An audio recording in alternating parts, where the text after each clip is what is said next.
Na semana passada a gente ouviu Jesus curar um surdo e também pedia na nossa oração, né, que ele curasse a nossa surdez.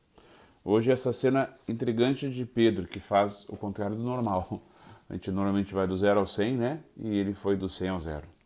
E é repreendido com dureza por Jesus, e que depois nos convida. Se alguém quiser vir após mim, negue-se a si mesmo, tome a sua cruz e siga-me. E é uma frase bonita, na verdade, a gente gosta de colocá-la nos quadros, né, que a gente põe na nossa casa, enfeita a casa, a gente gosta de postar na internet, né? Mas o problema é que tem que viver, né? E é um convite que não é fácil, esse de Jesus. No capítulo 1 de São Marcos, o povo já começou a se perguntar, mas quem é esse, né, que faz tanta coisa assim com autoridade? E agora, 2 anos depois, Jesus pergunta o que a multidão diz dele. E, bem, a multidão diz coisas boas, mas confusas, incertas, e nem sempre verdade. Mais ou menos como hoje. Os muçulmanos chamam Jesus de profeta, por exemplo, chamam ele de Cristo, de Deus. Os espíritas dizem que ele é um ser evoluído. Então, Jesus quis saber, né, não só o povo, mas então o que dizem os seus amigos íntimos.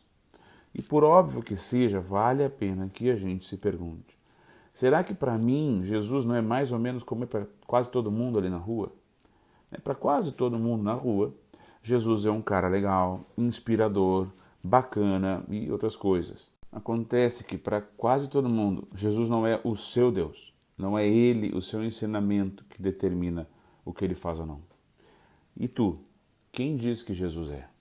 Que importância Jesus tem para ti? Qual o papel de Jesus na tua vida? Que espaço ele tem na tua vida?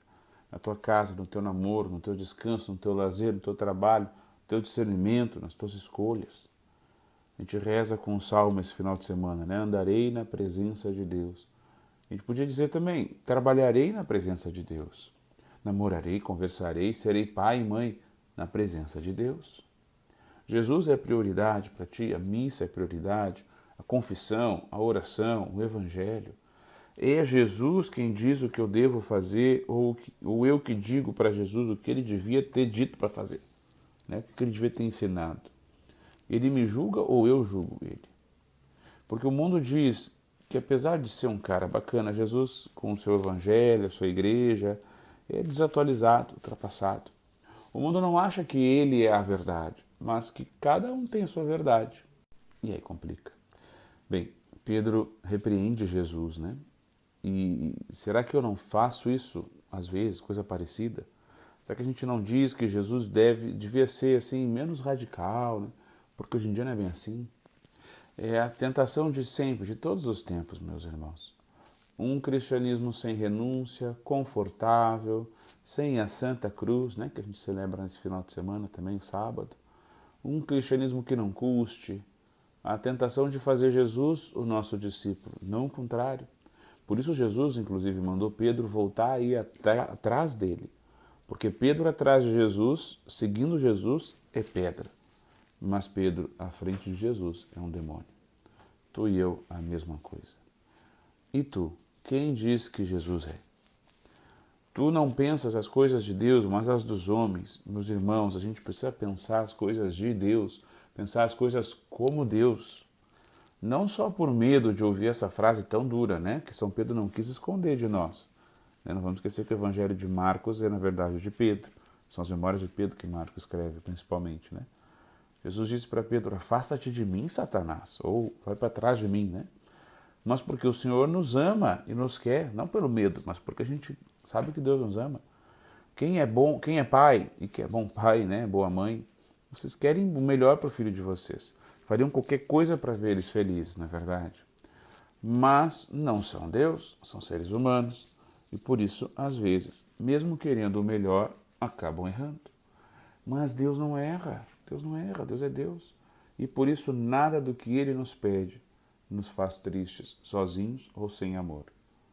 Mesmo quando o que Deus pede é difícil ou muito difícil, como viver a castidade, abandonar uma situação que até pode parecer boa, mas não é como Deus quer. E às vezes pode até ser boa, mas não é como Deus quer.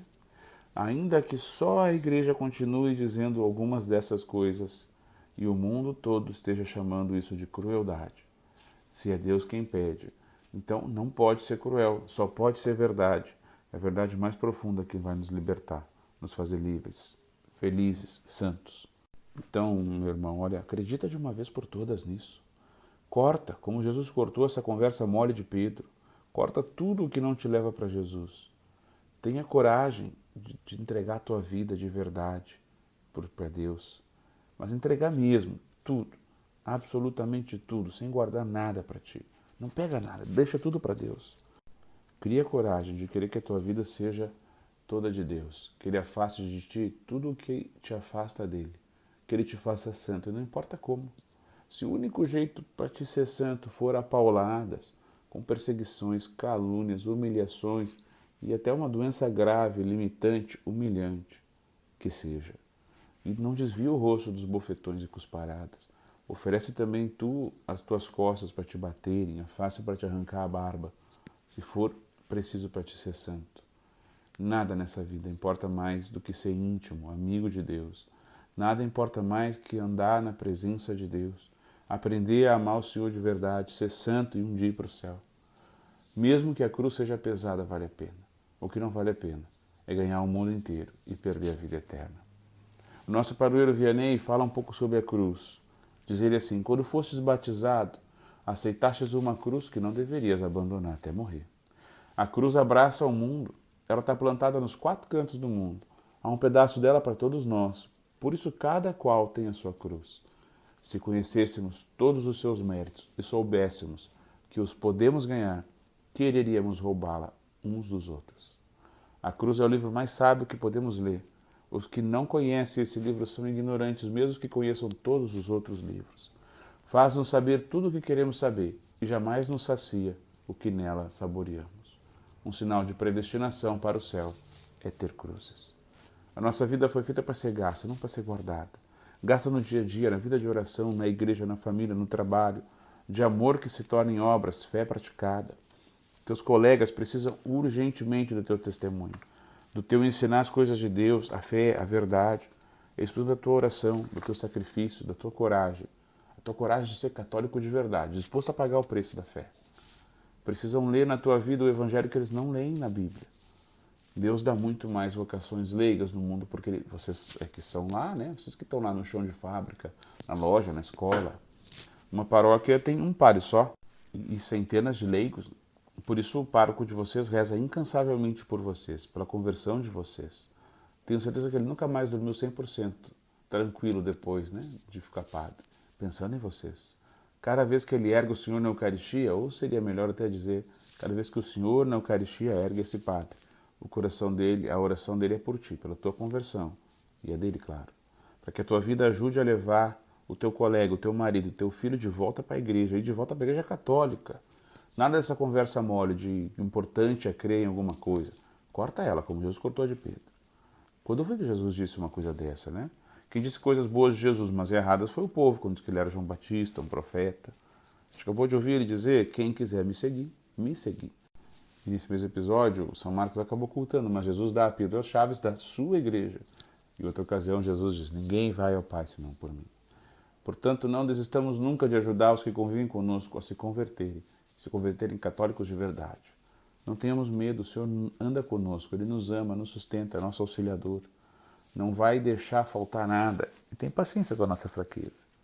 A nossa mãe, Nossa Senhora, esteve sempre atrás de Jesus. O seguia quando ele estava no seu ventre, quando trabalhava anônimo com São José, também na vida pública, aos pés da Santa Cruz e todos os dias da sua vida. Ela vai nos ajudar a nós fazermos o mesmo, seguir Jesus com a cruz, bendita e santa cruz. Que Nossa Senhora nos ajude e que Deus nos abençoe. Amém.